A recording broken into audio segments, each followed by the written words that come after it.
വളരെ കാലം നീണ്ടു നിൽക്കുന്ന ഒരു ഗ്രോ ബാഗ് നമുക്ക് ഉണ്ടാക്കിയാലോ? അടുക്കളത്തോടെ നിർമ്മിക്കുമ്പോൾ സ്ഥലപരിമിതിയാണ് ഏറ്റവും വലിയ വിഷയം. അപ്പോൾ അതിനെ ഓവർകം ചെയ്യാനായിട്ട് ഗ്രോ ബാഗുകളിലും കവറുകളിലും ചാക്കുകളിലും മണ്ണ് നിറച്ചാണ് നമ്മൾ കൃഷി ചെയ്തുകൊണ്ടിരിക്കുന്നത്.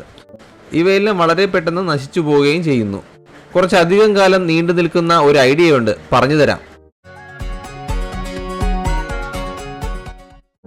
ഇത് ഹോസ്പിറ്റലുകളിൽ സ്റ്റെറിലൈസർ ആൻഡ് ഡിസിൻഫെക്റ്റൻ്റ് ഒക്കെ വരുന്ന കന്നാസാണ്. ഇത് ഞാൻ ആക്രി കടയിൽ നിന്ന് വാങ്ങിച്ചതാണ്. 10 രൂപയാണ് ഒരെണ്ണത്തിനായിട്ടുള്ളത്. നല്ല ക്വാളിറ്റിയുള്ള കന്നാസാണ്. നമുക്ക് ചെടി നടാനായിട്ട് ഇതിൻ്റെ ടോപ്പ് ഒന്ന് കട്ട് ചെയ്തെടുക്കേണ്ട ആവശ്യമുണ്ട്. മാക്സിമം മണ്ണ് ലോഡാവുന്ന തരത്തിൽ കന്നാസിൻ്റെ ടോപ്പിന് തൊട്ട് താഴെ വരെ വച്ച് കട്ട് ചെയ്യാം.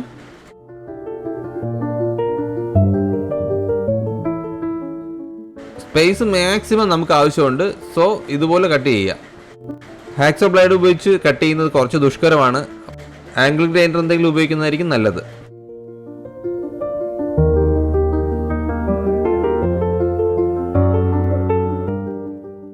വെള്ളം വാർന്നു പോകാനായിട്ട് നമുക്ക് അതിനകത്ത് ഹോൾ ഇട്ട് കൊടുക്കേണ്ട ആവശ്യമുണ്ട്. ഞാനിവിടെ ഡ്രില്ലിംഗ് മെഷീൻ ഉപയോഗിക്കുന്നുണ്ട്. ഡ്രില്ലിംഗ് മെഷീനിൽ ചെറിയ ബിറ്റാണ് ഇട്ടത്. അത് വലിയ അബദ്ധമായി പോയി. വലിയ ബിറ്റിട്ട് തന്നെ ഡ്രില്ല് ചെയ്യണമായിരുന്നു. നിങ്ങളുടെ കയ്യിൽ ഡ്രില്ലിംഗ് മെഷീൻ ഇല്ലെങ്കിൽ പേടിക്കേണ്ട. ചൂടാക്കിയ ആണിയോ എന്തെങ്കിലും കൊണ്ട് വലിയ ഹോളുകൾ ഇട്ട് കൊടുത്താൽ മതിയാകും. കത്തിയൊന്നും കൊണ്ട് വെട്ടിയോ കുത്തിയോ വലിയ വലിയ ഹോളുകൾ ഉണ്ടാക്കരുത്. അതിൻ്റെ സ്ട്രെങ്തിനെ ബാധിക്കും. പോട്ടിംഗ് മിശ്രിതമായിട്ട് ഞാൻ ഉപയോഗിക്കുന്നത് നല്ല വളക്കൂറുള്ള മണ്ണ്, ചാണകപ്പൊടി, ചകിരിച്ചോറ് എന്നിവയാണേ.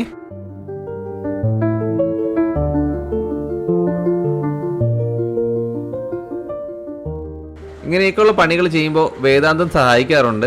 അവനും ഇത് ഇൻട്രസ്റ്റ് ഉള്ള കാര്യമാണ്. ഇപ്പോഴത്തെ പാരൻസിനെ സംബന്ധിച്ചിടത്തോളം കുഞ്ഞുങ്ങൾ മണ്ണിൽ തൊടുന്നത് നിഷിദ്ധമായ കാര്യമായിട്ടാണ് അവർ കാണുന്നത്. അവർ മണ്ണിൽ കളിച്ച് വളർന്നു വരട്ടെ, കൃഷി ചെയ്യട്ടെ. ശേഷം കൈയും കാലും ദേഹവും സോപ്പിട്ട് കഴുകി കുളിപ്പിച്ച് വിട്ടാൽ മതിയാകും. ഞാനും ഈ പോട്ടിലോട്ട് നടുന്നത് കോളിഫ്ലവറാണ്. ഇത് ഞങ്ങൾ തന്നെ മുളപ്പിച്ചെടുത്ത തൈയാണ്. അത് മറ്റൊരു വീഡിയോ ചെയ്യാമെന്ന് ഉദ്ദേശിക്കുന്നു.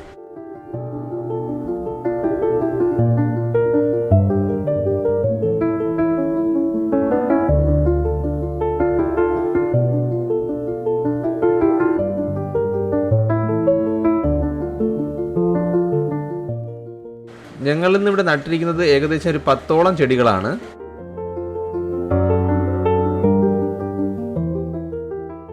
നിസാര വിലയ്ക്ക് കിട്ടുന്ന ഇങ്ങനെയൊക്കെയുള്ള പോട്ടുകൾ നമുക്ക് പ്രയോജനപ്പെടുത്താം. കൃഷിക്ക് കുറേ അധികം പരിഗണന കൂടെ കൊടുക്കാം. അടുക്കളത്തോട്ടം എല്ലാവരുടെയും ഒരു റെസ്പോൺസിബിലിറ്റി ആണെന്നുള്ള കാര്യം മനസ്സിലാക്കി നമുക്ക് കൃഷി ചെയ്യാം. അപ്പോൾ വീഡിയോ ഇഷ്ടപ്പെടുകയാണെങ്കിൽ ചാനൽ സബ്സ്ക്രൈബ് ചെയ്യുന്ന കാര്യം ഒന്ന് പരിഗണിച്ചേക്കണേ. See you next video guys. By.